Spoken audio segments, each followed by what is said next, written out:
Welcome back to the episode of The Base Never Die. I'm here joined by Malcom, I'm joined by Tobi, I'm joined by Rindai. Happy to be here, and we're happy to have to do something really important, I think, in any season. A set of reappraisals. Tobi, before we get to you, I'll open the floor. By reappraisals, I mean, in every single season, we'll have some takes. Everyone thinks at the start of the season they might know that, okay, I'm the guy. I know who's going to win this game. I know which player is going to show up in this way. In the Euros, I had to come forward and say, you know what? I lied. Roberto Martinez is a lie. And there's no reason to hype him up the way I was hyping him up. You know, there's a lot of pride, a lot of my ego got in the way. You know, and I'm freed from that as a result. You know, I've had a chance to reevaluate. But before we get into it, let's check on the other lads. Sheiks, how you doing, sir? North London, of course. I thought you were just gonna go straight into No. I was scared. No. I was like, damn. No. Let's have some decorum this time. Nah, I hear you, man. I'm good. I just want to show you guys something really quick. The listeners may not be able to see, but if you're watching the video, can you see that? Is it clear? Eh? No, it's not clear. Okay, it's not clear. Yeah, was it just clearing up? No. It was. I have patience. Do you just see that there? What do you read? Just tell them what you see. It sucks right now, like Sheiks. You have to angle it a bit better. Okay, they're very bitter, but to the listeners, that is my FPL rankings. I am first in every league. I am 36th in South Africa. So you're asking me how I am. I am up. I'm doing well. Arsenal. Match week 4. Where are you then? All I told you, you suck at FPL, and I know I'm shit at FPL. Like it's, what? You're so bad. No, you're bad at FPL, boy. But like the top 15. How's that ass? Isn't there like 15? How many people in the league? There's like this gang all like. Oh no, you're top 16 now. Okay, bro, so what the hell's that bad? Just above relegation. But anyways, I wanted to say, yeah, I'm up, man. Things are looking very well. I have the new setup, as you can see. So yeah, hopefully I bring the vibes into the episode as I brought the vibes into this FPL season. Okay. I hope it lasts, brother, for your sake. Because this is the first week ever Sheiks has ever showed us FPL week after week. You're telling us what FPL. Last week there was nothing. Last week I didn't hear you. I was first last week too. Not last week. Last season you didn't say anything. The whole season. No, it's because halfway I stopped playing halfway. First half of the season I was third, and then I died second half. By September you hadn't showed us. You hadn't showed us the FPL thing. Yeah, because I didn't know I had haters. That's why. Oh. When you posted that Twitter.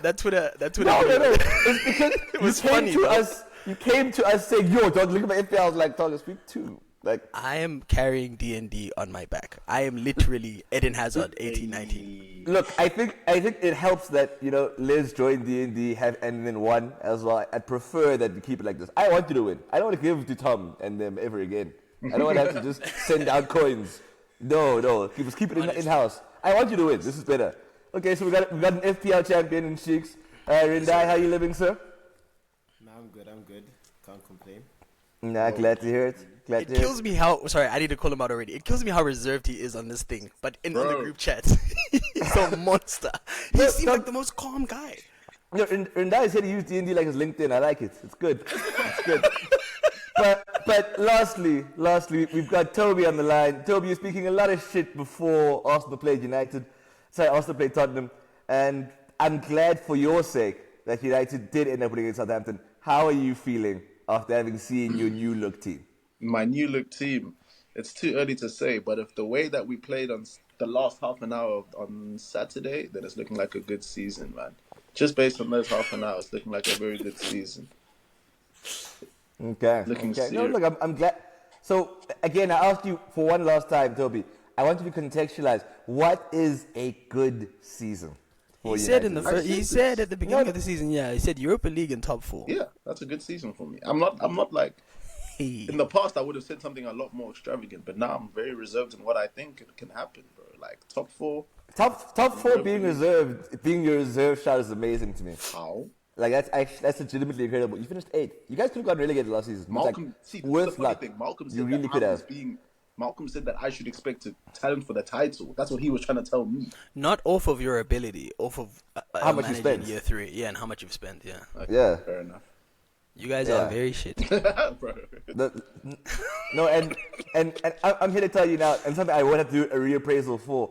Ugarte is shit, boy. Wait, what? Like he's not that guy. He's not that guy. What brought you on Actually, before we get into that, could you just explain to the listeners, like, just like Yes, yes. reappraisal? What's So as I said at the beginning, I think in every season we all come to a point where we need to be honest and say, okay, I lied. Nicholas I lied. Jackson, yes. What I thought the season was going to look like, scored more than Hoyland.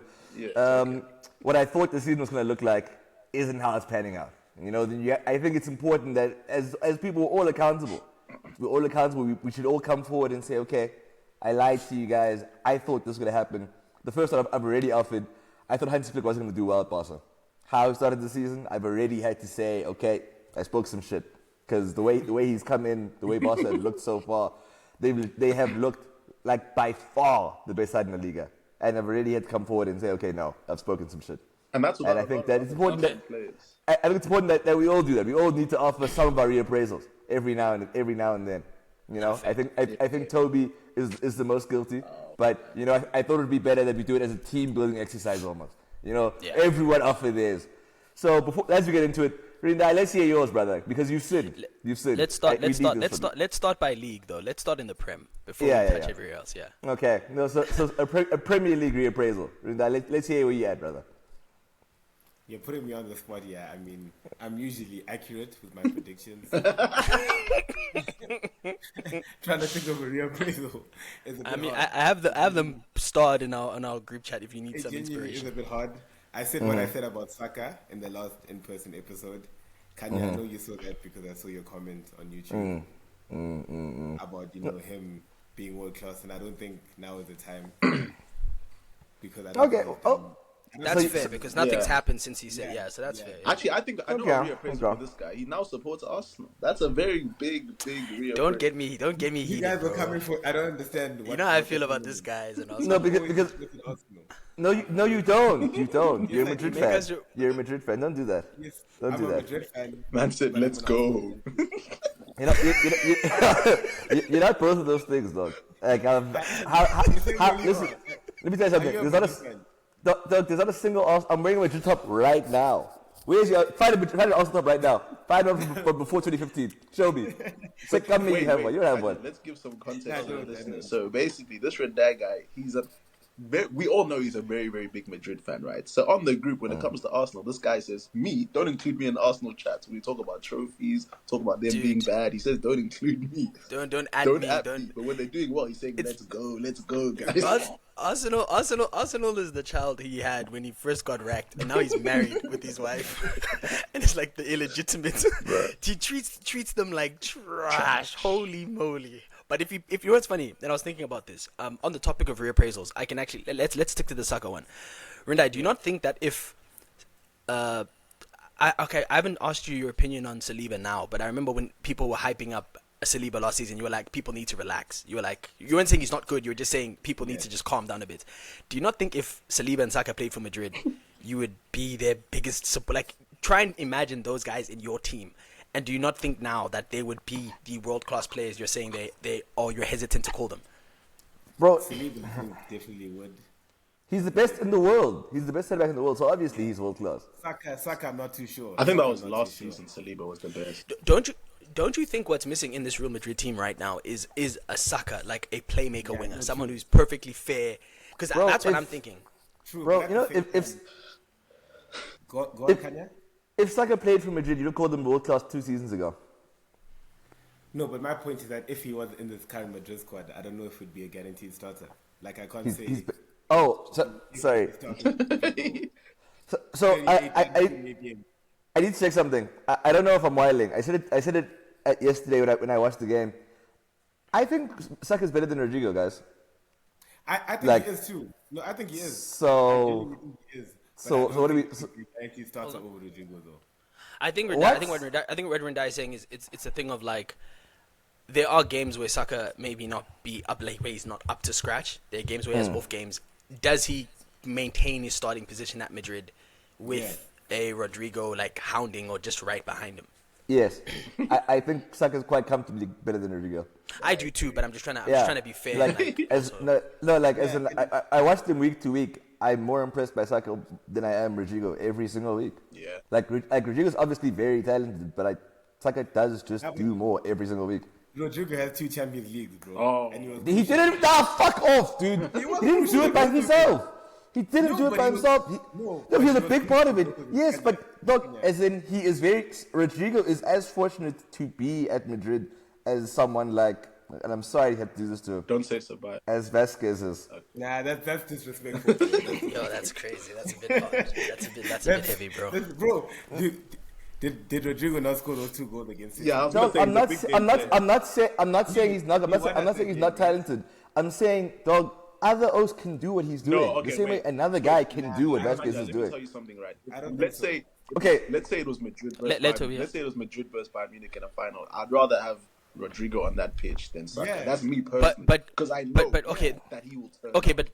but that's fair. But now we're also speaking under like what off of what we've seen. So we've seen Rodrigo in a mega Madrid team cook. We haven't seen Rodrigo at an underdog team cook in that game, Yeah. right? And before I and to answer that, what about in the Euros? Because Saka has in 2 Euros now, he's been the best player on the pitch for England in those big games. Well, Copa America, So- where is Rodrigo? Show me a clip. As Say, well. come here, you've seen a single clip of him. Okay, that's yeah, a but good that point. Saka One. point is a bit- Brazil is a that different Saka story, point doesn't. though. It's not Brazil really is the a best different story. example. Why? It's not the Why? best Why example. doesn't it? Why doesn't it? The Euro Why one, isn't bro. it, Tobi? The level is so low. Like the bar is so low. Anyway, who played well in that England squad? But- Who's he up against that so- actually played well? Okay, but you're missing my But the point. Copa The point- America squad. What are you wait, doing? wait, hold on, Brazil, hold on. those Let, guys let me will hold on. Let me. Okay, let's get structure right. Okay, what I'm saying is, Tobi, you when you said you'd rather have Rodrigo versus Bayern in a final, right? That's obviously off of seeing him cook in the Champions League, right? And because we've seen him do it so many times in those big games, we have this image of him saying clutch player. And I'm not saying he isn't, but what I'm saying is Saka has not been in a position where he has the favorite. He's his team is the favorite on the pitch, and he has the the contextual advantage. The reason I use the Euros, especially 2021, is because it was in England. It was at Wembley. They were England were the favorites going into that match, and Saka is very much the reason why. Didn't he assist Luke Shaw's goal? And he missed the pin. No, wait, sorry. But I don't agree with that truth, bro. I don't Okay. agree with that because in many of the Madrid games that hold on, Rodrigo yeah. came clutching, we were the Yeah. underdogs too.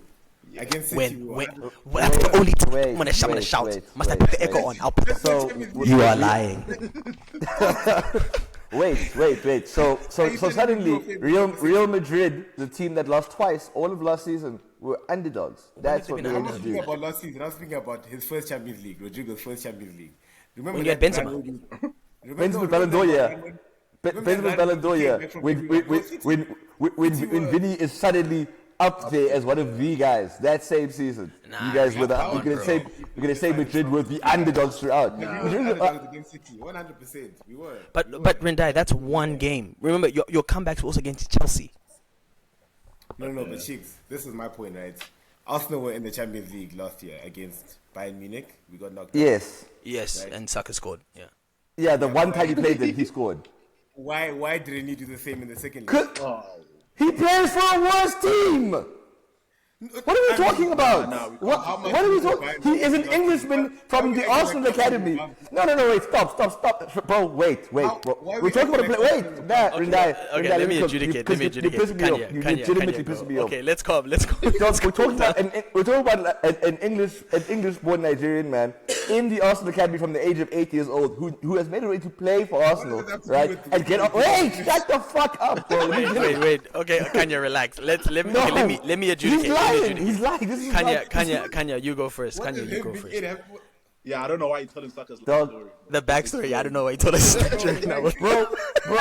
Wait. He joins Arsenal in our lowest period, right? Okay. So this idea of him showing however good he is, he's obviously doing it at a lower level at the beginning. But he's done it for more seasons than Rodrigo's done it. Rodrigo came in and was a bit part player. Didn't really know if we're going to say left wing, CF as a 10. We'll figure it out. We're hoping it's all going to work out, right? Cool. He's super talented. That's very obvious. You see him scoring Champions League games. That's just because he had the opportunity to play Champions League game for Real Madrid alongside a Ballon d'Or winner with Karim Benzema.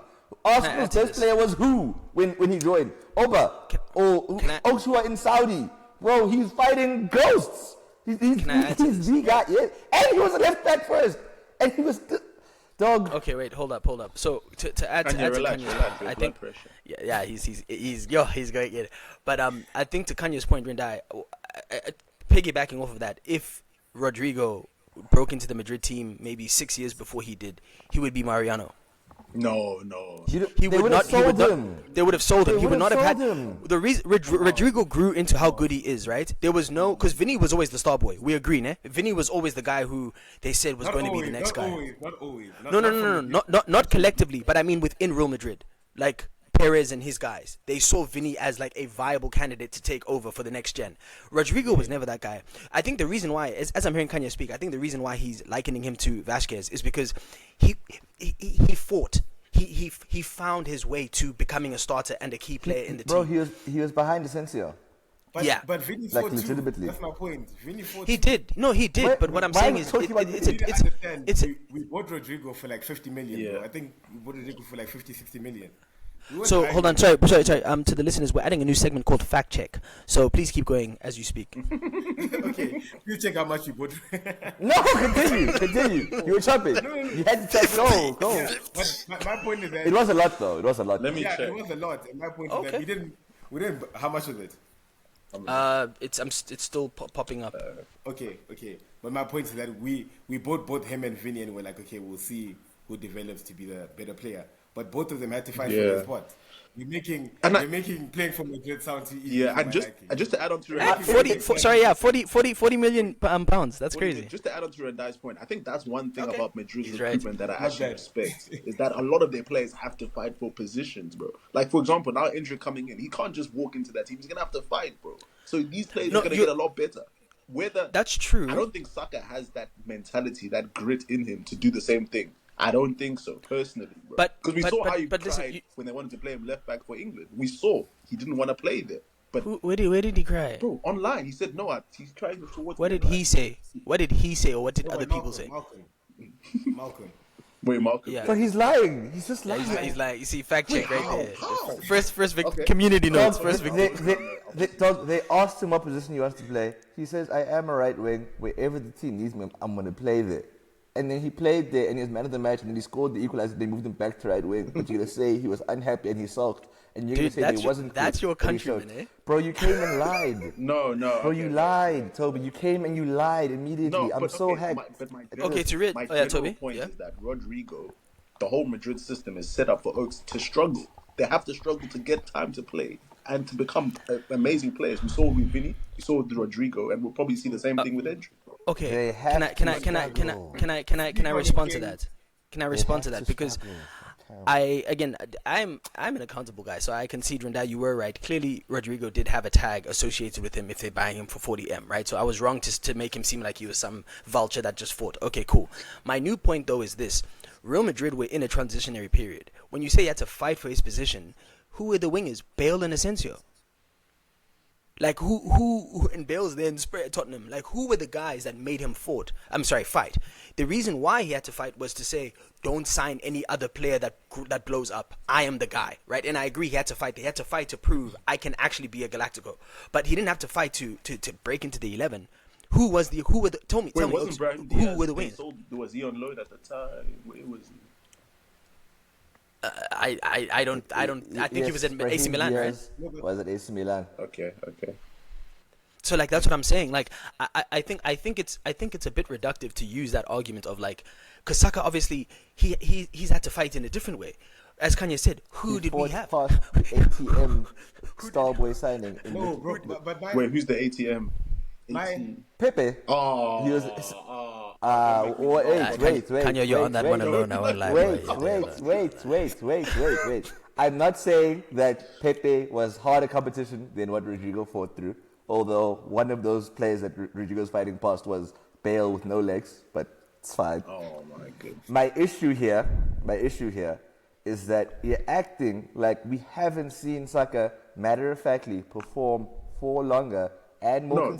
consistently at a worse side, and you're using the fact that Rodrigo won the Champions League well supported by better players as the benchmark. The catapult. Yeah, I don't see. That's what you said. You said. Hold on. Yeah, totally wait, said- let Rindai cook. Yeah. I never said that Rodrigo is a better player than Saka. I genuinely think Saka is a better player. But my point is that I don't think Saka would bench Rodrigo at Real Madrid. Just based on the fact that Rodrigo has two Nah, you Champions preaching. Leagues. Carry on. And he came through catching both of them. So, Okay, and I know the so way you can't keep. I don't know if I'm happy with this. I hear what you're saying. I do. I think his point is just that I think Rindai is just saying there would be a battle of sorts, and that's fair. Yeah, I think Rodrigo is good enough of a player to say that there would be a battle. Okay. Although Saka is like better in everything other than like headering. Saka is better than Rodrigo. Okay, that's the headline. Yeah. Sharp there? Yeah. Okay, cool. Tobi, let's say yeah. Hey, we saw you. You said no.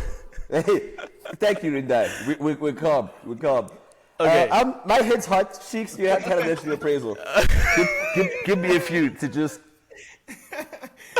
So a few reappraisals I have. First and foremost is Kai Havertz. I think the way Khanya, I will give you your daps, but I think seeing him perform in this team for the past 12 months or so, especially at centre forward, has made me realize the issue wasn't that he's incapable, but the way you guys profiled him is why I took an issue with it, right? Because I was hearing names like Van Persie and Berbatov. He's not those players at all. But to then conflate that to mean he doesn't have any utility is just not true. This is one of the hardest working, the best target focal points in the world, in my opinion, in Kai Havertz. I think if you have a team that has a lot of dynamic wingers and ball making creators and people who like to third man runs, attacking midfielders with third man runs, I think Kai Havertz is probably the best focal point in world football right now. And if he was profiled as such, more so a team player like a Luca Toni as opposed to a Van Persie, I think I would have been more open to the praise he gets. Luca Toni. Okay, yeah, I can see the encyclopedia isn't it? All knowledge is. Yeah, it's a bit tough there. It's a bit. You're very honest, because I know Rindai is also thinking, who's that? But anyway, Rindai was gonna fake it till he made it there. I mean, so yeah, but yeah. So Khanya, you were, because you always, sorry, just to give you your daps again, because you always did say at CF. You always did say at CF that Kai Havertz had something, and at this point, it's even though he still does miss, and he's not going to be that guy to get you those goals. His value to this team, especially against Spurs, oh my! I was applauding. He was phenomenal. So I do think he deserves the level he's at for sure. He if he's used correctly, he's such a good player, humble team guy. He's changed me. He really has. I don't think that apology is good enough, bro. Huh? Must I get his shirt? Must I buy his shirt? I want you to say some nasty things about Kai. Hey, bro.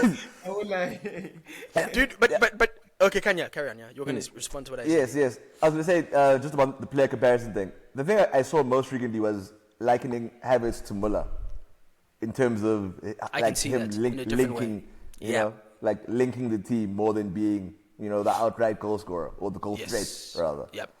But that's a good one. Yeah, but no, that's I'm glad always to hear, man. No, that's always. But Rindai, you are right. I'm not gonna make it seem like I've killed this guy. It was crazy. Havertz, on my Twitter, you'll see actual abuse. Like, he can take me to court. But no, not just for Havertz, for me. Yeah, for you too. Yeah, no. You were nothing like I'm his father. All right, come on.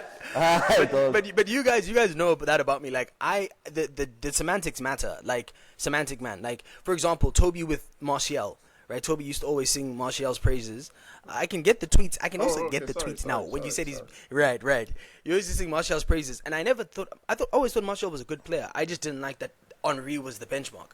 Right, and that's always me. It's like, let's praise people correctly. You feel me? Like, if you're talking about a player, let's not just throw names in when they sing Haaland or Henry, Haaland or Ronaldo Nazario. Like, what are you talking about? Like, Haaland or Van Nistelrooy. Now we have a conversation. So, Havertz was less about, I hadn't given him a fair enough chance, and I guess, Rindai, to your point of needing to apologize more, I was a bit hasty, but it was just because the names. I'm hearing Van Persie. I'm expecting to see him take 2 Oaks on, and he's falling. So it's like, and then the second one that I actually, and this is a miss that's gone under the radar, and I'm not gonna get the message I sent, but Adama Traore, he's doing well at Fulham now, but the things the daps I was giving were a bit too crazy, so I need to reappraise my views on Adama, and you guys have actually forgotten about that one. But yeah, that's probably to be fair, I think the dumb one is because Tobi and I also said similar things, that he had something. He He had wasn't with something. it. No, and I think it was especially when he was getting linked to Spurs to say, as a right wing back, surely he'd do something at the content. Yeah. You know, there was a belief. There was a belief. And, you know, I think... Yeah, no, wait, and you forgot? No, brother. We were together. That one. It's a sad one. But Tobi, you've got up next, brother. Your You have primary so appraisals. many. You have so many. Give us your top three. Listeners, Nah, get popcorn. Listeners, get some popcorn. Let's go. Yeah, three are crazy. I'm not even gonna lie. I'm even struggling to think of a few. But I think what I will say is, from watching Smith Rowe, I think there's something there. Actually, I think that's one thing I will say. Like, it looks like the injuries, they did a big blow to him at Arsenal, but I didn't think that there were as much. Like, he's pretty decent, and after what I saw this weekend, I think I believe in him a little bit now. I haven't bought his stocks yet, but yeah, there's something there.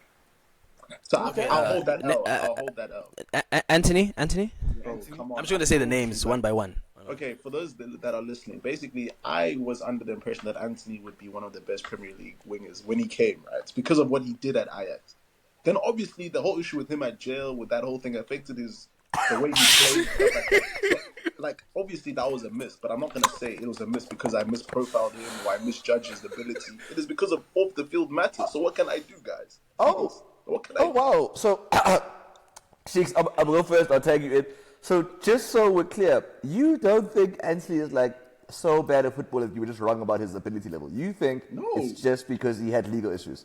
I think that's a big part of it because even Eric Ten Hag said on his day, this guy is unplayable. So I don't know, like, it's not this or coaches. So Ten Hag is the benchmark for how you gauge Oaks. Just to check. He's not the benchmark, but he made the Brazilian squad numerous amounts of times. So there was something there. Coaches saw something there. But obviously, off the field matters really derailed his season and his form. What can I do?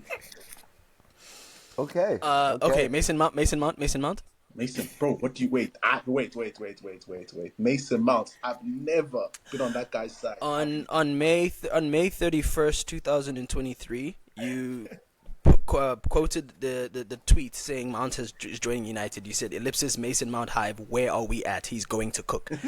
By August 19th, you said F Mason Mount. That was 2.5 months, bro. 2.5 months for you to turn on him. I think that was his debut. Yeah, that's been his debut. I think it's not a big one, but I just, I took note of it. I have a whole file for you, valid bro. point, but I think you guys all know, we've seen with Raheem Sterling, you just have that hope that they're gonna cook. I had the hope that he was a marquee signing for under Eric Ten Hag. We spent like £60 million or something on him. I was hoping he was gonna show us something other than just running around, and I was proven wrong. So What was? Can I ask? Because in all seriousness, I do think that Mount is a good player. Like I understand why you. Because when he was talking about United, I was kind of hoping we would get him with Xhaka leaving because I thought he could cook. Yeah. I saw him with Saka for England, and I like their connection. What is it about his profile that you thought would help Man United? Because I know you've spoken a lot about like ball progressive players. That United need and like more creativity. Yeah. So what was it about Mount that you saw hoping? So I think one was the energy. I think we saw that under Frank Lampard. We saw that he was a very determined runner when it came to, I guess, pressing aggressively because we didn't really have much of that before Mason Mount. I think it was just Eriksen, like Fred and McTominay at the time. Yes, McTominay offered that, but I guess with Mount, it was also that creativity that McTominay didn't have, the passing ability. Also the finishing. Remember, under Frank Lampard, he was actually a very good finisher. He was cooking. Bro, he was cooking when it comes to cutting inside, whipping the ball in, and stuff like that. I just feel like he's almost lost that confidence. Now he just wants to only stick to running. It's almost like when he gets the ball, he's not really looking up to make that risky pass forward and stuff like that. So I was hoping that's what we were going to get, that creative as well as that energetic side. But it looks like we've just got the energetic, bro. That's all, bro. And that's just sad, man. 60 M's. Rather we signed Rindai and put him there. But now we have stuck with this Mason Mount guy. It's not good, bro. But I hear you, bro. And it's one of the more, like, again, being completely honest, it's one of the more disappointing signings because I don't know if it's like your club structure or if it's Ten Hag specifically, but that is a player that, in my opinion, could have been transcendental. Like, there was something. I know, Khanya, we've spoken about how, like, Mount, perhaps the likening to to Lampard was too premature. but no, not Stevie G. Yeah, Lampard was too premature. And I think we disagreed on how good he could have been. But I think we all agree that baseline, he's a capable player. Like he has. Khanya, yeah. Look, I think he's definitely, and it's such a sad thing that I don't want to make the dig, but he's United's level right now. Like he Yeah, can like right definitely now. contribute. He can definitely contribute to this version of United. I think when you talk about the creativity, that's something I did worry about, and I think the reason why Shix and I disagreed about how good he actually was he didn't really have much of a final ball. I felt he almost felt like a final third player. Like you talk about his finishing, but that was becoming his thing. So my concern was always around, okay, you've got Bruno and you've got Mount. Right. I was like, they're almost too forward thinking for that to be your midfield, because I don't know who you have behind him. And obviously the fact that he was injured didn't really help things, because you haven't even really seen what it's going to look like. Not to make this a Man United episode, but again, I think the biggest problem with United has always been the squad building. I think, the profiles and the people you guys select to solve the problems you have never mesh. Because now, if you're talking about how would you get Bruno and Mount to work in a midfield, in my mind, as soon as you said that, I'm thinking you need an anchor, you need like an Nemanja Matic, Fabian Ruiz, or someone who understands positioning really fucking well and can win a challenge, and then you need your fullbacks to be competent inverting, and if you do that, then now you can have the two 8s or 10s. But instead, you sign Casemiro, Ugarte, Mazraoui. How do we? Sorry again. This is Man United. How do we feel about Mazraoui? He's a good player, but is he what United need? Especially when Dalot was just cooking. Because Tobi, another quote from Tobi Animashahun is Dalot was a top 3 right back in the world. I think Khanya was with me on that take, if I remember correctly. Wait, come find the messages. Look, Dalot had an amazing season for what I thought he initially was. I thought Dalot was terrible. That was my initial belief. I looked, I said, there's not much happening. Then a lot of that was obvious. Yes, let me finish. A lot of that was based on the fact that when he went to Milan on loan, he was dog shit, genuinely, he was terrible. He was terrible. Yeah, he was And, bad. he improved a lot. I don't think there are lots of standout fullbacks. But for me to have said Dalot is top 3 way, at United, definitely. I think maybe I said Premier League. I think Malcolm is maybe twisting my words. I think I said Premier League. No, that's exactly what you said. But we can move on. I actually have if we're still just on the Anthony point before Khanya, you take it to Rindai. I have some videos that I could play into the mic to hear what Tobi was saying about Anthony, or we can move on. It's up to you. Yeah, I think let's move on. Please. I think Tobi will. We'll post them on D&D. When Judgment Day comes, he'll face his God and tell the truth about what he said about Anthony. Shameless. But that being said, Rindai, we need a Serie A reappraisal from you next, sir. Where are you at? I know right now it's not the easiest league to discuss, but the simple ones to highlight are going to be things like Rafael Leao. Tobi, I hope that one's one you take up at some point in time. Maybe not today. I'll let you get there in your own time. But yes, Rindai, a Serie A reappraisal, sir. Actually, Rindai, I don't think I've heard you chop about Serie A much, eh? Yeah, my brother's really big on Serie A. I don't really watch Serie A. But what I've noticed is that Napoli are cooking. I didn't expect them to win 4-0 yesterday, for sure. So a Conte reappraisal then? Is that where you're at? That he might not be as finished as they said he was? Yeah. But I guess it's still early. Aren't they playing Juve? Yes, this coming Saturday. So I guess that would be a big test, yeah. Yeah. Ree, how do you feel about Conte as a manager? Do you think that his coaching style still has can it work in this day and age? I don't know. That's a fair answer. I don't know. He's such a confusing. I don't understand how he functions. Khanya, I know you're a bit more informed on that. Do you see it being a good mesh at Napoli with that guy? So I'm going to echo what I've said a few times before. Conte values defensive solidity, and we're in a time where we have lots of fake defenders, lots of lies, lots of holograms. So I think that it's a very hyper-specific thing, right? Because you kind of have to hope that the fans and the board buy into what Conte is doing. I think more than anything, he's a personality type that might not survive much longer in this current era. I think that might be his weakest thing, but I think he definitely can. I think he definitely does still have a place in today's footy. I think him being this ardent three at the back coach gives him something that a lot of teams just aren't going to have. But he's terrible, in European competitions. That's I think where it's just like, okay, so you make a team good, but you get them to a European competition, then you're terrible. I don't really know how he addresses that. Napoli in any European I think this year? No. Nope. One game a week, and as a result, they top of the log. And I think they end up winning it. That's where Conte cooks. Like when it's just one thing to focus on, he can cook. But I wanted to ask Rindai one thing. Our last thing on Napoli, Lukaku 2 goals, 2 assists. Not to say you've personally, come at Lukaku, but I think the whole footballing world looks at him a bit differently now. Do you think a reappraisal could come with Lukaku and where we kind of, place him in these conversations if he does say win a Serie A with Napoli? Early days, but do you think a successful season could result in a reappraisal of Lukaku, like for the whole footballing world? I don't think so. Why? I really don't think so. I just think it'll show he can cook in Serie A, but we all know his level. We all know. Oh, that's a fair point. Because I mean, every good season he's had since Everton has been in Serie A. Even West Brom. What I mean? No, I was saying that's a good point that you're making because like every good season he's had since Everton has only been in Serie A. Everton, yeah, true. Well, that's I mean, fair. Okay, that's fair. I don't. It's a bit harsh. I feel like he doesn't really need a reappraisal. I think we've always known that this guy is a very, very decent striker. I just think when he's gone to teams like Chelsea, Man United, very dysfunctional teams, like we expected him to, I guess, be a lot better than the whole squad actually is. So by that I mean at Chelsea he was top scorer. I think how many goals did he score under that? I think like 11. Like 11 or 12. Not the best return, but it's decent. And I just think we always meme him, and if he's one bad touch, we say Lakaka, we post videos of random oaths saying this is Lukaku. But I do think, in general, like he's a decent striker, and when we look back at it when he retires, I think he'll be in the top 20.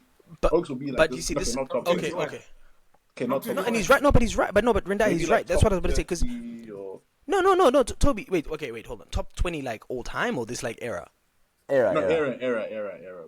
Yeah. No, yeah. And I think I was gonna say because you're saying he's decent, and I understand why you say that. But the reason I think there needs to be a reappraisal, I just looked at his stats: 227 goals. Guys, I don't think they're like there's more than maybe four active players now that have more goals than Lukaku. So it's like how we, we're not qualifying him as what I think his numbers denote because we don't rate him. And that's what I'm saying. Do you think there should be a reappraisal of some sort or not? Because I think there needs to be one if he continues to cook like this. I know what you're saying, but I think it gets to a stage where you have so many memories of them that are just so bad that you're unable to just get rid of them. So by that I mean, remember that whole that's fair. At the World Cup with Belgium, like it's the same now with Dembele. I will never look at him the same after what he did for France. Like it's just one of those situations where when it gets to that stage, you're just like, there's not much you can do for yourself. At the big stage, you keep on fucking up. So folks just aren't gonna take you seriously. Yeah, that's fair. And sorry, Khanya, one last thing I wanted to say. It's funny because the reappraisal conversation, I think if this was about the legends of the past, we'd have a lot of reappraising to do because in this day and age, we kind of like grade people backwards. So you start off at a 10 and then we just keep shaving off points. Whereas with the older players, I think it was you start off at a 0 and we keep adding on points. And, when we got to like your limits, would keep you there. But I think a player like Lukaku, if you read his resume, let me just like get his honors real quick. So he's won the Belgium League, he's won the Serie A, he's a Champions League runner-up, Europa League runner-up, FIFA Club World Cup. Like in the past, he gets spoken about very differently.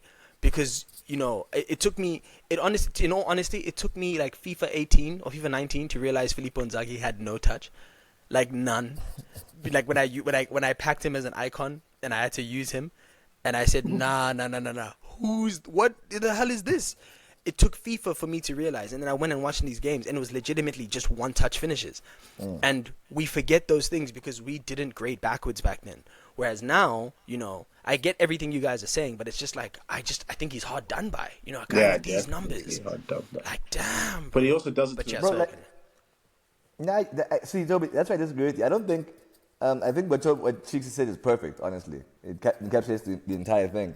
I don't think it's that he does it to himself. It's just that he has a media presence now, and all footballers have these other things that get attached to their ability or their displays that really shouldn't count. They shouldn't count against them as heavily as they do. Dude, Lukaku has 100 Premier League goals, and we're talking about he was bad at Chelsea. He was bad at United. So it's just like you're telling me he got 100 Prem goals basically based on West Brom and Everton. That's not normal. No, I understand. Crazy. That's not normal, bro. And again, he's Belgium's all-time top scorer. Belgium have never seen a striker that good. Like, it's never happened. He's the first of his kind. And but again, that's the point, right? Like, it's after Lukaku, like in his country, the country he represents, it's Batshuayi, it's Benteke, it's Origi. Like, so like if you look at him in just that context, it's just like, dude, like no one has ever done it like this. That's come from the places he's come from. That, you know, I think to be the best player for your country is insane. The best goal scorer. That's not a normal feat. I think Lukaku's just like I'd like to think it's mainly a social media thing. When I listen to him, I listen to how people speak about him on, you know, like a journalist's podcast, for example. The conversation is very rarely that he's shit. It's that he clearly does. I wish I had a nice way. Bit dumb, big mouth. I don't know. I don't know how we're gonna phrase it, but like Memphis to pay energy. Yeah. He's got the same. It's like in a world where Oaks didn't have. No. There's lots of people confident. Like Kante, you're one of those guys. The humble African. But if Kante posted dancing videos of Kante rapped, I don't know if people would like him as much. Yeah. I think it does. I think it does help when you don't have an image associated to you as a footballer in a time like this. It makes it easier to just watch you and say that guy's fucking good. And the next time you see them is again on the pitch. I see the pie on my Twitter a lot, way too much. I actually don't want to see a footballer, and it's not because I'm seeing goals. I'm seeing tweets. I'm seeing memes. Yeah. Why am I seeing the pie reacting to a hand on IG Live? It's a problem. It's a problem. I was going to bring that up. It's not helpful for any player. And I think Lukaku suffered from the fact that he's got these memes. He's got all these things. Like, we have one we constantly post to the group. Other footballers from the past do not have those things to contend with. Yeah. Lukaku you want to say something? Yeah, go ahead. I was just going to say, I just think Lukaku has had too many bad games, bro. And I feel like, wow. As a striker, if you've had too many bad games. On the biggest so it's like Higuain a bit. Biggest stages. No, wait, let me give an example, right? Mm-hmm. For example, Giroud. When Giroud was cooking, you were always the first person to remind me that, hey, dude, let's not forget, what he did. Well, what he did when he was at Arsenal, right? Yeah, that's and more Khanya I'm than sure me, in your but head, when you think about Giroud, he'll never be that guy for you. No, okay, Giroud's a good example. Okay, let me let you land. I was gonna say because Giroud's a good example. If Giroud didn't do that shit at Chelsea, I wouldn't have minded his time at Arsenal. Like, yes, he cost us a PL title, but I guess the loser mentality in me is such that, and maybe it's because Papa Wings is my dad, but like, if you played beautiful football and we underachieved, I'm not as angry. I don't know what it is. Like, Giroud got me off my seat at Arsenal. There were certain games, like I remember them for no reason. West Ham 2-0. It was a midweek game when that ball came over the top. The volley touch on his right foot. Like Giroud gave me so many of those moments. So like, I get your point, but I'm just saying with Giroud, I think Khanya is more the guy because Khanya does not let Giroud forget what he did. Yeah, he does. Because again, Giroud came in after Robin van Persie. So yeah, yeah. I don't know. I just think. But I get what you're saying. So Rindai, for you, it's. If you've had too many bad games, I feel like it does affect your legacy more than any other position. Okay, but Benzema. Another example for me is Fernando Torres, right? We all know how electric he was. But I feel like that's very different though, Rindai. Because no, it might be different, but my point is that after what we saw at Chelsea, it gets you questioning, like, was this guy ever really that guy? You get that's a good point. That's a good point. So you say, was he ever that guy? My issue was I think he was worse for longer than he was good.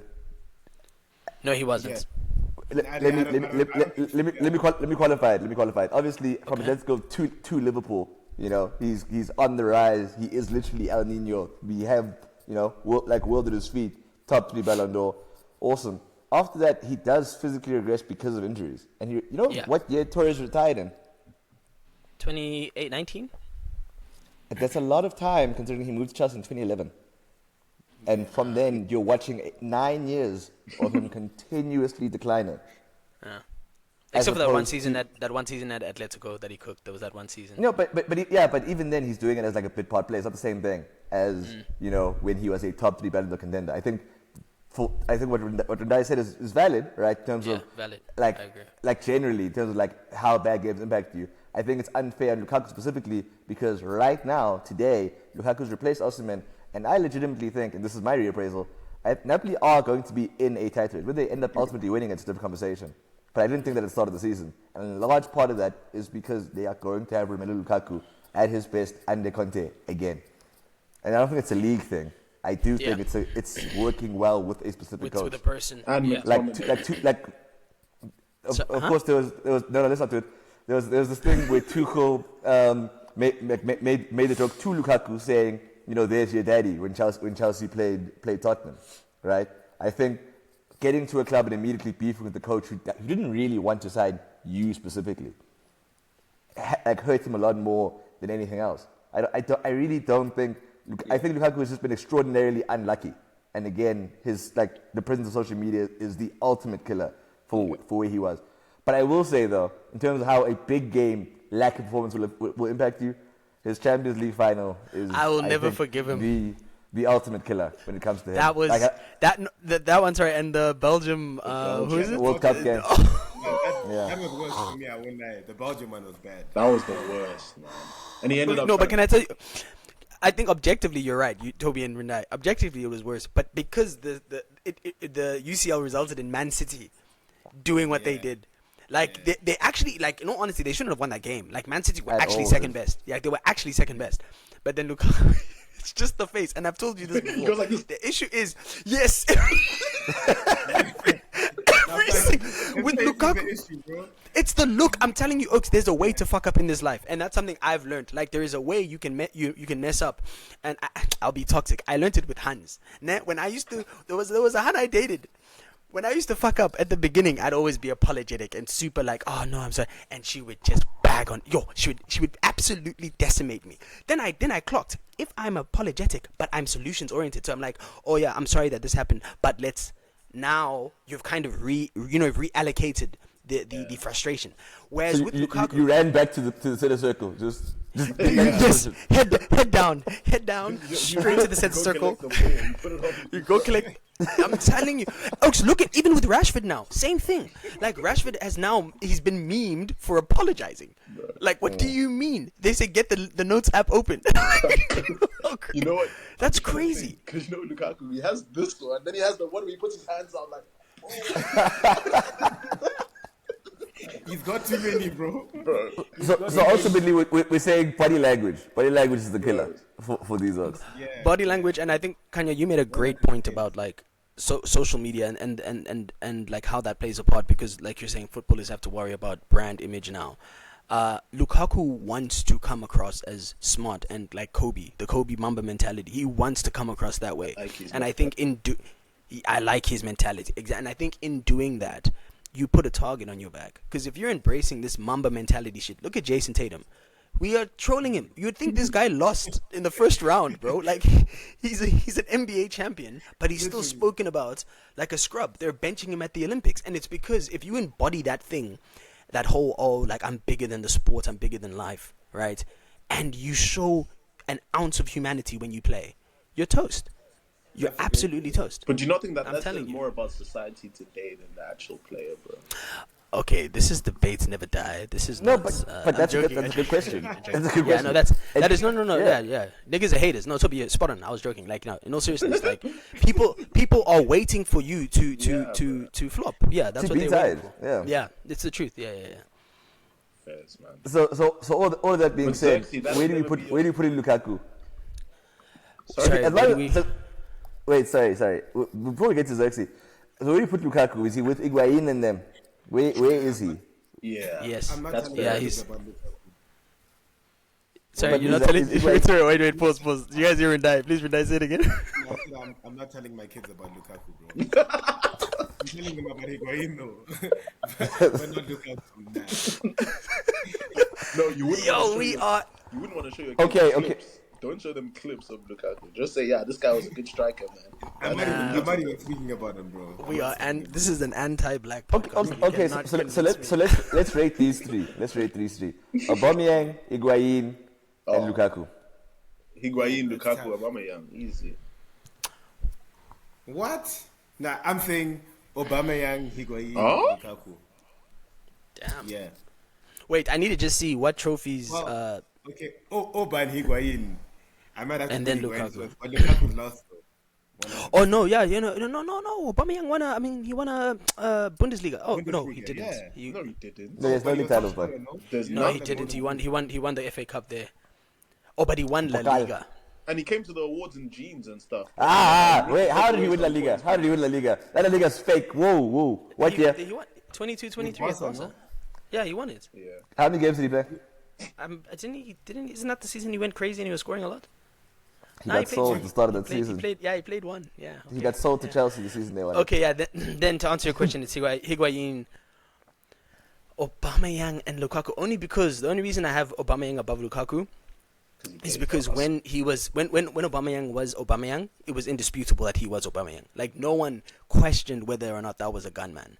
Whereas with Lukaku, like again, public perception was like he may score, but he will miss. You know what I mean? So it was like that. I think that's the only reason I have Lukaku That's the only reason I have Lukaku at the bottom. But in terms of like achievements, I think he actually has achieved more than So you're Aubameyang. basically saying, like, on a one-on-one with Aubameyang, you'd be like, okay, I'm expecting him to score this.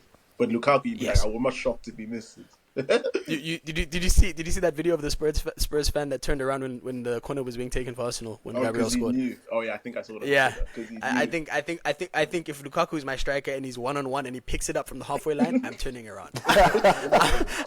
I'm not watching. I'm not looking because you're like, yo. It's crazy. Raheem Sterling also fits your description, though. Yes, for He sure. may score, but he will miss. He will Yeah. miss, yeah, for sure. Yeah, But he's facts. not a striker, so Facts. you can hold it though, because it's a winger. You can hold it. Yeah. Yeah, but Sterling has some scary miss on his CV. I won't lie. He does. But the lesson about that, the better. In terms of La Liga reappraisal, Sheiks, we'll start with you. Yeah, now Rindai is sitting forward. Look, I was gonna say, I think the biggest reappraisal for me, I think we all share this one, so I'm not gonna get into it too much because I have two. Hansi Flick, Hansi is actually cooking at Barca, and like it's beyond the numbers. It's like watch them play, and I really do think, shout out to him. So I was definitely wrong there. I thought this would be the decline of Barcelona other than Lamine. If they got Nico Williams, I may have felt differently. Did not trust Lewandowski, but clearly he's still kicking. So Tobi, I hope you're happy to see your goal there Yeah, kicking. honestly, bro. But I think the biggest reappraisal for me is going Atletico Madrid, man. Yeah, I was going to say. Like, bro, like, They've had Khanya, you post... Sorry, Karen. Khanya posted on the group, saying, I think you pointed out they were playing well or something. So I watched the extended highlights, and I don't know how Simeone does this, but like the team, it works, and I still don't understand it. So I need to watch them more. But yeah, Julian Alvarez, I thought was going to be a horrible signing just relative to how much they paid. Good player, but I don't know if he was worth that. Tobi, you made some TikToks that made sense for once. Definitely. But yeah, so I think that those are my two, Barca and Atletico. Girona, I was never really a big believer of, despite a great season. So seeing them kind of in limbo like this isn't too much of a shock. Everyone's been taking their players, I swear. Yeah, they lost their two best players Been ransacked. in their defense. There was even a player Like, that was in there's the- nothing exciting. I think. Yeah, did there's one of nothing their- exciting in that team. Yeah. Yeah, they did. You're right about that. But yeah, all gone, Dovbyk, one of their players, literally scored yesterday for Roma. It's not a pretty sight there by Girona. But Tobi, your reappraisals. Anything else besides Atletico Madrid? Anything else? I think Dani Almo. I always knew he was decent, right? But I just didn't think that he was the player that he's actually looking to be. Like, I think at Barcelona, we've seen these, I think 4 games he's played and how many goals? I think 4 and 3 assists or something like that. but he's had a very, very decent return. And I think I don't know what I don't want to say like he's a serious player, but I want to put him in like whose category? Whose category can I put him in? Maybe just below Mahrez and those guys. Maybe just below. You know what I mean? Not like who else? Like tier 3 tier 3 like A3/B1 tier, like in that area. Yeah. Who else you want to put him maybe, alongside? like, Who else would be in that tier? Like Odegaard, maybe. Yeah. I think Odegaard historically would be there, but I think in this day and age he's hands down a world class player. But I know why you're saying Odegaard. Like in the greater context, yeah, he's easily world class. Like I mean, dude, Like at this stage, right now. I'm not even gonna get into a shouting match. If you disagree, you disagree. Like Odegaard, I have no doubt that the way he performs now. But I get what you're saying with Olmo, because let me agree with you before I disagree with you. Danny Olmo is he's a very weird player. Which other profile have we seen like his? Like typically a player that tall, is a physical specimen like Gareth Bale or Ronaldo, or Zlatan or whatever. But he's like nimble, but he's like 6'3", and he's not tall. too. He feels not that tall. 6'3". Isn't he 6'2"? How old is Danny? No. Fact check time. I think because of how he just looks that tall. Yeah, Danny he's almost sort of 6 foot. Neck, bro. He's not. 5'11". Yeah, like he's like a regular height as like a human being, but like 5'11", I think yeah. as a midfielder for how he plays, he seems a lot taller. And I think that's vindication to my point. Like I don't know I can't process him. I can't register him as are you a CF? Are you a cam? Are you a right wing? I actually packed him in FIFA. I got his team of the tournament card, and I bench him because I don't know where to play him. You don't execute any one role. Directly behind the striker, Dele Alli at his best, same role. But he's more because he can play. He can play in the first 2/3. He's more far more talented, but in terms of like how best to use him, that's what he's going to do. You spoke about Lewandowski's resurgence. I think a lot of that is due to Dani Olmo's presence. And the sad thing is that he's currently out for 5 weeks. So all that excitement about Barca, maybe one injury, it looks a bit different. I hope not. But Rindai, your La Liga appraisal, sir.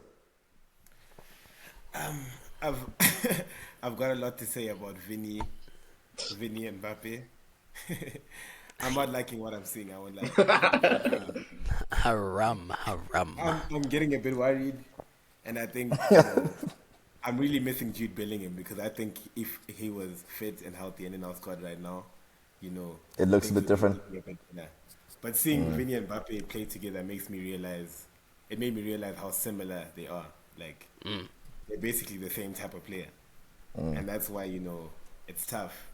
And Mbappe, I also realized Mbappe is very selfish. Like I knew he was, But now you can feel it. Like you have the frustration when you covered for real. Like, you're a dog.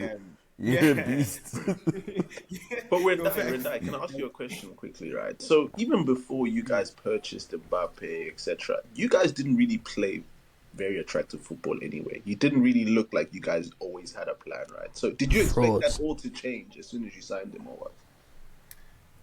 Now to say we didn't have a plan is I don't think I agree. It's a bit of a stretch. Okay. Okay. We're not as Madrid are not as rigid or as technically clearly defined as other sides, but there was always a plan. Okay. What is the plan? Okay, the plan was to hold on, Toby. Sorry. What? Sorry. Yeah. The plan was I just want to hear the plan. Up pressure for like 75 minutes and then somehow score a goal off Vinny doing well. You guys were second against Dortmund. Against Dortmund the whole final. Bro. No, we weren't. Yes. Yeah. Guys. Okay. Like I think in a 90-minute match, Madrid were the better team for 30 minutes max. Bro, you were not 35 on top, bro. You were not, bro. They created a few chances, but I wouldn't say they dominated us. Definitely. Okay, but then answer my question. So what was the plan? But back to yeah. What did you think was gonna happen? Did you think that all of a sudden it was all gonna click or what? No, I mean I feel like when we first wanted to sign Mbappe, we actually needed him, right? I think this is when Benz was leaving, so we actually needed him, right? Yeah. And then obviously now, I honestly don't think we needed him, to be honest. But obviously because he's Mbappe. No, he's right. I agree. He's spot on. I appreciate the honesty. Yeah, you guys didn't. Okay, so then now what are the points where we're looking at Madrid and we're all saying there's a lie. There is a lie in what they've done now. No, not he's a lie. Okay. But there is a lie in terms of what Madrid have done in terms of squad building. Because you put a hat on a hat. because even Rodrigo, technically speaking, is actually left wing. That's can I where he give my does depth perform though? best. What depths? We have to give Sheiks before you piggybacked off him. I said this in There's- yeah, you're done. 2020, No, bro. wait. There's two. There's that one with Sheik that we both hopped onto. Then there was the second one where I said that out of Endrick, Bellingham, Rodrigo, Mbappe, it's not all gonna work. One is gonna fail, and now we're starting to see it. I don't think anybody fought you there. In fact, I think it named was someone you. who I think was going to fail. No, I named someone who I think was going to fail as a result. No, but I agree. Yeah, Toby, I agree. I think they're trying to fit. That's Sorry, good. I was gonna say, yeah, they're trying to fit too many players into someone has to fall. Someone has to fall. Like logic. Even Rindai saying bring back Jude, and I agree. Jude is the missing piece. He's the guy who kind of wants to pick the ball up in the half spaces and get into the tough challenges and stuff. But you can't play him and the three light skins. You can't have four light skins on a football pitch. It's too many. So you need to actually, one has to fall. And I just, my thing with Madrid and what I was gonna say is like, Rindai, you touched on Mbappe's arrogance and selfishness. Or it's not arrogance, that's me projecting, but selfishness. You, as a man who watched like maybe 70% of PSG games when Messi was there, watch him if you guys start losing. You see this buddy camaraderie that you're seeing between Vinny and him, selfies. Watch him, just watch him. Watch his demeanor if Madrid start losing. And same thing happened with Neymar. Yes, exact same thing. Yep. So that's all I'm saying. Like you guys have. Hey, I know we call Ronaldo Homelander. That Mbappe, he was built in a factory. That guy has no sense of sympathy, empathy. No, like you'll cover. If you guys start losing and he's not getting his goals, you'll see what'll happen. I don't think that will happen at Real Madrid personally, but not to say that he's not a bastard, but yeah, I don't think it will happen. So you think Madrid are just they're too evergreen in the sense that they're always going to get the results and the goals and the wins and whatever? No, as in the club that Madrid is, they don't allow for players to behave like that. I think Ancelotti, good man manager, he'll get like in the squad, in the change room or whatever, and he'll tell them, or tell him specifically that you can't do this, you can't do that. And I think Mbappe will listen to what he says. That's just me. I do think, and I know. That's a good point. I think Ancelotti is the guy. His brilliance for me as a manager has been cemented in the past 3 seasons, right? Obviously, reinvigorating this Madrid team, winning in a multitude of different ways. The players, he's like Valverde, for example, how he utilizes those types of players, 1,000%. But now it's the managing of egos, and it's different to in the past. In the past, you were managing egos of already established superstars. So if people, for example, there was that period where, you guys had like 4 strikers, it was like 4 or 5, where it was like Morata, Higuain, Benzema, Ronaldo, like all of them. And there'd be games where Ronaldo would be doing what Ronaldo does, being a bit too selfish, It's easier to regulate that because even in the people complaining, they're not saying he shouldn't be doing it. They're just saying do it less. You feel me? Because it's Ronaldo. Ronaldo's going to score. You're just saying like share the rock a bit more. Whereas in this day and age, and I've said this before, I don't think Rodrigo is convinced that Vinny and Mbappe are better than him. I don't think like Diaz looks at those guys and says, I can't start here. So Ancelotti's brilliance is being emphasized in how he's managing the egos of the young niggas. Like, because, no one, yes, Mbappe has the World Cup. The Madrid Oaks can say, dude, we won the Champions League without you. So now, when it comes to regulating Oaks, Ancelotti's brilliance is going to have to be the key because, again, I'm not going to look at those guys. It's not Kroos and Modric and those guys anymore, right? Kamavinga's on the bench. He's going to look at Tchouaméni and Valverde and say, I believe I'm just as good as them. So it's like, how do you navigate that? So I agree. And Ancelotti is going to be the key component, in my opinion, to you guys succeeding. But I think that French turtle, you'll see. Wow. So, no, I think what you guys said makes tons of sense. My reappraisal is, I think it's a bit controversial. I think mine is actually around Ancelotti, like how I felt, rather. Like, not necessarily that I think now he's not a good enough coach and not the guy for Real Madrid, but I don't think it's what Madrid need for this current era of trying to manage Mbappe, Vinny, Rodrigo, all of them. I think Madrid's current issue is fundamentally how undefined we really are as a team. Like it was great when Jude had just arrived, right? And he's young and Madrid aren't expected to have as great a season as they did last season. Yeah. But with the weight of expectation that it currently exists, with the need to perform consistently, there is a need, as she's pointing out, to actually have that hierarchy. And Madrid don't have that, in part because of how free-flowing they are as a side in terms of where certain players are. So Brahim thinks he can definitely be there because he'll have room to roam whereas the idea should actually be that you need to be able to perform this role better than that player as opposed to being somewhere else. Like Madrid looked disjointed because everyone is constantly moving around. And it's great when you're chasing games. When you need to chase a game, you need players like that. But the reality is Madrid are better on paper than 90% of the sides they face in La Liga. I think that's why they end up looking kind of boring, because they almost need to be chasing a game to really kick into gear. And I think that right now, Barca have an advantage in terms of how they look stylistically. Obviously, it's a lot less certain now because of the injuries and how thin their squad actually is. But I think Madrid are getting to a point where they need to seriously think, okay, cool, Carlo, we're hoping that you help bed Mbappe in appropriately. But I think within a year or two, this Vinny Mbappe thing where you've got a hat and a hat, there does need to be a very clear distinction between whose role is whose. Yes. Because it's inevitable, in my eyes, that when they find something a bit weird. It's dope you brought that up because that's the other side of Carlo being there, and that is the downfall. Like, it's a very much a stopgap solution because at the end, he's old. Ancelotti's not going to be there in 5 seasons time, right? You're going to have a new manager. And whilst he's managing the egos to be successful now, I don't know whether or not Madrid, when Ancelotti leaves, will have those pillars for success for the next guy to come in. So, like, this is where I agree with... I think, Rindai, one of your best hits, I know you say it's Vinny, but I think it's Valverde, when you pointed out that he's the future captain of Real Madrid. Because I've been watching him play. And he has that sense of... He cares about the whole team, right? Like, he will tell him... I've seen this guy play centre-back. I've seen him play right-back. I've seen him play right-mid. He will... Whatever the team needs to do to be successful, he will do it. So, that's one for the next generation, right? I think Militao is 2. I think Courtois, depending on how long he stays, is 3. Typically, coaches, it's the 6 captains. Who are the other 3? Because I think Tchouaméni is still a bit immature when it comes to his like temperament and how he performs on the pitch. I think Camavinga has the potential, but he doesn't have the same name attached to him that like Tchouaméni or Valverde does, right? So I don't think from a hierarchy standpoint he'll be selected to be one of those 6. I think Vinny does, but I think Mbappe staying jeopardizes Vinny's leadership. Because, when you look at like the leader of the front line, that's the guy that can tell anyone shit. I think Vinny's too nice, if that makes sense. Like, I know Vinny can be a dickhead, but it's typically to opposition.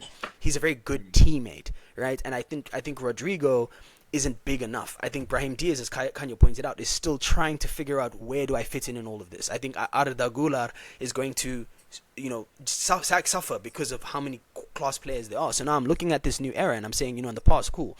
Ramos, Pepe, Courtois, Cruz, Ronaldo, Benzema. Those are your 6. Everyone else, listen to that 6.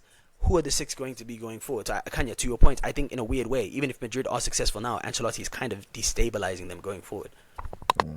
Like, players shouldn't have as much power as they do.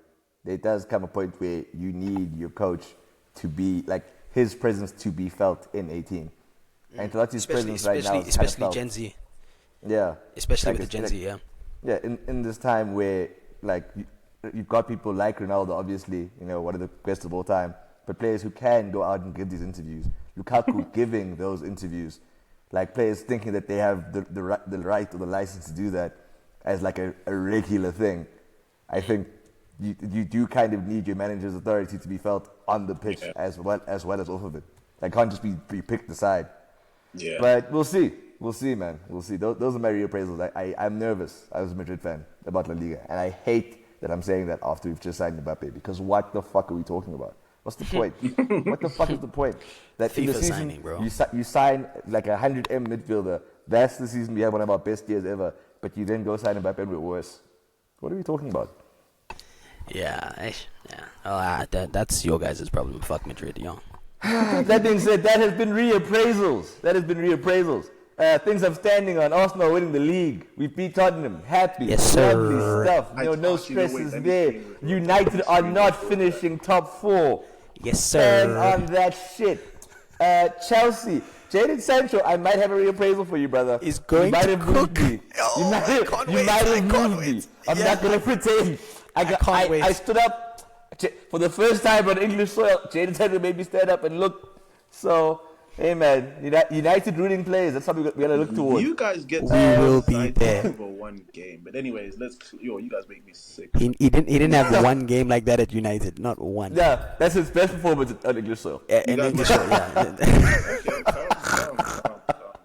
Have we lied? Which game? Thanks. Which game? Which game? Which game? When he scored, because Liverpool? Just that game. Okay, you see, now you're saying just that. You just No, I'm asking. I'm making sure. I'm making sure there's that probably more. I'll have a think. because what? How many goals did he score? 9. Carry on laughing. Actually, wait. Do you think Sancho scores more or less than his entire United tally in this season? in this one season? That's a great question. I'm not answering. Low key, you think it's more. No comment. You love putting But yeah, people those- on the spot like that, bro. Yeah, those are my last statements. If anything from anybody else, Sheiks, Tobi, anyone, any last statements? FPL champion right here. Thanks. I've got one more. Xerxes scores more goals than Havertz this season. No. I need to win the Ballon d'Or. Rodri. Sorry, mate. Vinny. Of course, that's standard. Though. I won't lie, that execution was a bit cold. Yeah, I wish Roger was actually going to hear this, because that was fire. That was a bit fire. He said, sorry, mate. Yeah, no, that was a bit fire.